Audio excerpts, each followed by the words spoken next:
어느 날 밤, 나는 인터넷에서 오컬트 이야기를 찾으며 시간을 보내고 있었다. 평소 영적인 것에는 큰 관심이 없지만 그날따라 이상하게 그런 이야기에 끌렸다. 여러 썰을 읽던 중 잊혀진 블로그라는 제목의 글이 나의 시선을 끌었다. 해당 글은 2000년대 초반에 만들어진 개인 블로그에 관한 이야기였다. 이 블로그는 한때 인기를 끌었던 곳으로 다양한 미스터리와 초자연적인 사건들에 관한 글이 주를 이루었다. 그러나 어느 날 갑자기 운영자가 흔적도 없이 블로그를 방치하고 사라졌다고 한다. 이상하게도 그 이후로 블로그에 URL을 알고 있는 사람들만 접근할 수 있는 상태로 전환되었다고 했다. 흥미로워서 검색을 통해 해당 블로그에 접속할 수 있었다. 사실 URL은 글 중간에 숨겨져 있었는데 여러 단서를 조합해야만 찾을 수 있는 형태였다. 블로그에 들어가자마자 오래된 웹 디자인이 눈에 띄었다. 흑백에 가까운 컬러로 아무도 관리하지 않은 채 시간이 멈춘 듯한 느낌을 주었다. 첫 글은 세계의 끝이라는 제목이 붙어 있었다. 글에는 운영자가 자신의 오래된 꿈을 세세하게 기록해두었다.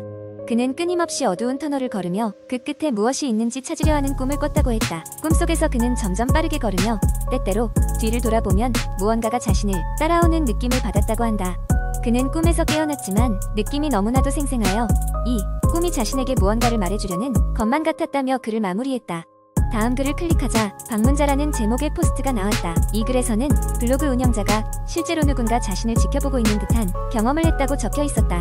처음에는 바람에 흔들리는 나무 그림자나 길 모퉁이를 지나치는 고양이로 착각했지만 점점 그 횟수가 늘어갔다고 한다. 그가 특히 두려움을 느꼈던 것은 창문을 통해 방 안을 바라보는 낯선 실루엣이었다. 그는 그것이 단지 환상일 것이라고 스스로를 다독였지만 반복될수록 실체화되는 느낌에 고통스러웠다고 한다. 세 번째 글에서는 얼굴 없는 사람들이라는 제목 아래에 운영자와 그의 친구들이 함께 떠났던 산속 캠핑 이야기가 있었다. 그들은 깊고 고요한 산속에서 밤을 보내고 있었는데 갑자기 어디선가 이상한 소리가 들려왔다고 한다. 처음엔 동물이 낸 소리라 생각했지만 소리는 점점 가까워졌다. 그 순간 캠프파이어 주위에 얼굴이 없는 사람들이 둘러싸고 있는 걸 발견했다.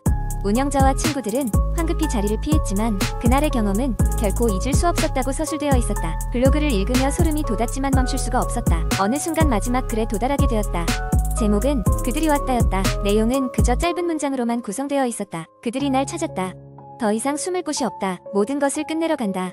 이 마지막 문장을 읽는 순간 갑자기 내 컴퓨터 화면에 이상한 노이즈가 발생했다. 마치 누군가 강제로 컴퓨터를 조작하는 듯했다. 화면이 안정되자 블로그는 더 이상 열리지 않았다. 그 이후로 나는 이상한 기분으로 메일을 보내고 있다. 낯선 이의 시선이 느껴진다거나 어디선가 알 수 없는 소리가 들리기 시작했다. 물론 그 블로그 때문일지도 모른다는 생각에 합리적으로 설명하려고 했지만 어느 날 방문한 친구가 내 방 창밖에서 누군가가 서성이는 모습을 보았다고 말한 후로는 모든 것이 뒤집혔다.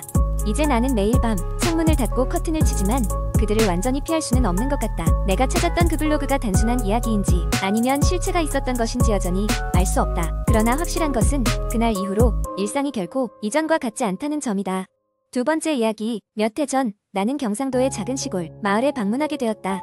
서울의 번잡함에서 벗어나 휴식을 취하고 싶어 했던 나는 친구에게 그 마을에 있는 조용한 한옥을 추천받았다. 도착했을 때의 풍경은 정말 그림 같았다. 끝없이 펼쳐진 논밭과 멀리 산들이 둘러싸고 있는 작은 마을은 눈으로 보기만 해도 마음의 평화를 주었다. 도착한 첫날 나는 온종일 마을을 돌아다니다 저녁이 되어서야 한옥으로 돌아왔다. 깊어가는 저녁 어스름 속에서 한옥은 고요하고 편안했다. 저녁 식사를 마치고 난 후 나는 오랜만에 독서를 하려고 했다. 그런데 책을 펼치고 채 몇 장을 넘기기도 전이었다. 갑자기 창밖에서 이상한 소리가 들렸다. 귀를 기울여 보니 마치 누군가 바람에 실린 목소리로 도와줘 하고 외치는 듯했다. 처음에는 내 착각이라 생각하며 대수롭지 않게 넘겼다. 하지만 몇 분 후 다시금 그 소리가 들려왔다. 이번에는 더 명확히 도와줘 라는 목소리가 들렸다. 다소 섬뜩해진 나는 창문을 열고 소리가 나는 바깥을 내다보았다. 그러나 밖은 깜깜했고 아무도 보이지 않았다. 다음날 아침 나는 어제의 일을 마을 사람에게 이야기했다. 어르신 한 분이 내 이야기를 듣더니 표정이 급격히 어두워졌다. 그리고는 낮은 목소리로 이야기해 주었다.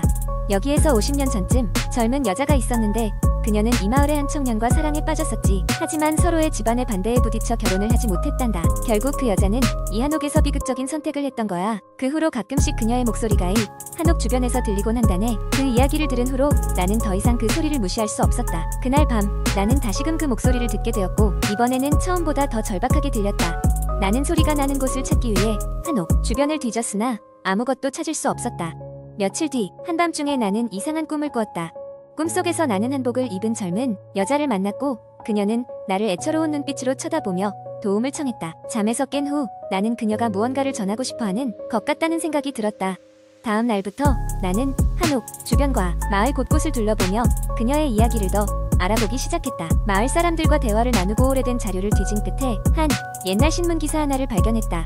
거기에는 당시 젊은 여자가 사랑했던 그 청년이 사고로 인해 세상을 떠났다는 내용이 있었다. 그녀는 그 사실을 알고 나서 절망에 빠져 극단적인 선택을 한 것이었다. 그 사실을 알게 된 후로 나는 그녀가 그 청년과의 사랑을 염원하며 자신의 영혼이 마을에 남아있음을 깨달았다. 마을 사람들과 이야기를 나눈 끝에 그녀를 위한 작은 추모식을 열기로 하였다. 한옥의 마당에서 조촐한 추모식을 열고 그녀와 청년의 영혼을 기리며 두 사람의 영혼이 평화로울 수 있도록 기도드렸다. 그날 밤 여느 때와같이 창밖에서 들려오던 그 소리가 더 이상 들리지 않았다. 마치 누군가 오랫동안 참았던 눈물을 흘리고 편히 잠든 것 같은 느낌이었다. 그 후로 그 한옥은 다시금 평온을 되찾았고 나는 그녀와의 짧지만 신비로운 만남을 마음속에 간직한 채 그 마을을 떠났다. 이제 시간이 흘러도 가끔씩 그날의 일이 생각이 나곤 한다. 마치 그 젊은 여자의 영혼이 나에게 무언가 중요한 교훈을 전해준 것 같기 때문이다. 사랑하는 사람과 함께할 수 있을 때의 소중함과 그로 인해 생기는 상실의 아픔에 대해서 말이다. 그리고 그 아픔이 어떻게 남아있는 사람들에게 여러 형태로 전해질 수 있는지를 깨닫게 되었다. 지금도 그 작은 마을은 평화롭고 고요하다. 여행자들이 찾아오기도 하지만 아무도 그곳에서 무슨 일이 있었는지는 모르고 지나치기도 한다.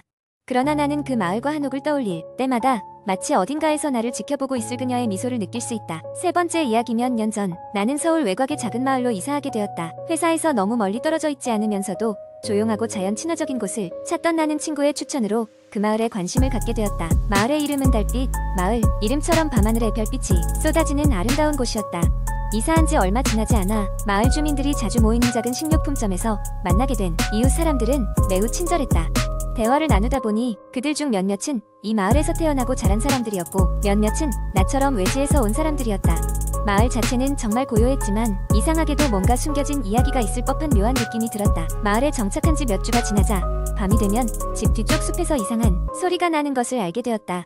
처음엔 단순히 바람소리겠거니 생각했지만 소리는 점점 더 명확해졌다.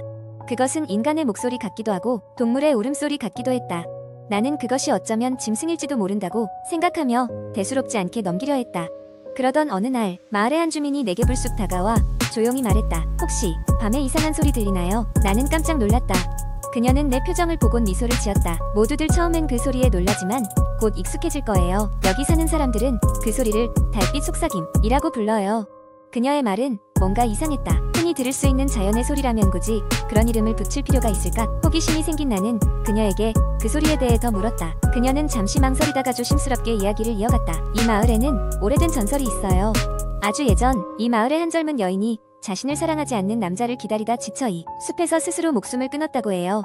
그녀는 그 남자를 원망하며 죽었고 그 원망은 숲에 남아 달빛 속삭임이 되었다고 하죠. 그 후로도 몇 번이나 나는 그 소리를 들으며 잠을 이루지 못하는 밤이 많았다. 그러던 어느 날 밤 나는 그 소리에 이끌려 숲으로 향했다. 두려움에 떨면서도 그 소리가 어디에서 오는지 확인해보고 싶었다. 숲속에서 점점 더 선명해지는 소리에 내 발걸음은 빨라졌다. 마침내 나는 소리가 나는 것으로 추정되는 장소에 도착했다. 그곳에는 오랫동안 사용되지 않은 듯한 낡은 나무 의자가 있었다. 그 순간 갑자기 싸늘한 기운이 내 온몸을 휘감았다. 그리고 그 의자 위에 환하게 빛나는 달빛 속에서 한 여인이 앉아 있는 것 같은 느낌이 들었다. 그녀의 눈은 나를 바라보고 있었고 나지막이 속삭이는 소리가 확실히 들렸다. 왜 날 두고 갔나요?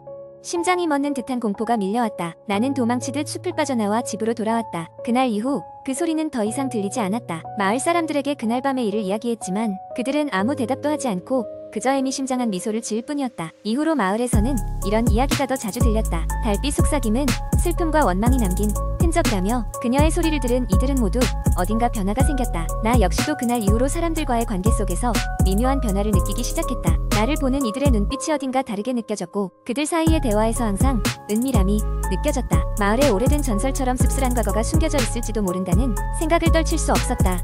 그리고 나는 그 마을, 달빛 마을을 떠나기로 결심했다. 그곳의 아름다움 뒤에 감춰진 음침함은 더 이상 나의 잠을 방해하지 않을 것이다. 하지만 나는 여전히 가끔씩 그 밤의 기억을 떠올리곤 한다. 달빛 아래에서 들려오던 그녀의 목소리, 그리고 앉아있던 그 낡은 나무 의자의 그림자. 세월이 지나고 다른 곳에서 새로운 삶을 찾았지만 달빛 마을의 기억은 밤하늘의 별처럼 내 기억 속에 어렴풋이 남아있다. 그것이 단순한 전설일지라도 그 밤에 경험한 공포는 내 마음에 긴 여운을 남겼다. 그리고 어느 날 나는 그 마을을 다시 방문할 용기를 낼지도 모른다. 그녀의 이야기가 정말 무엇인지, 그리고 그 진실이 무엇인지 알기 위해서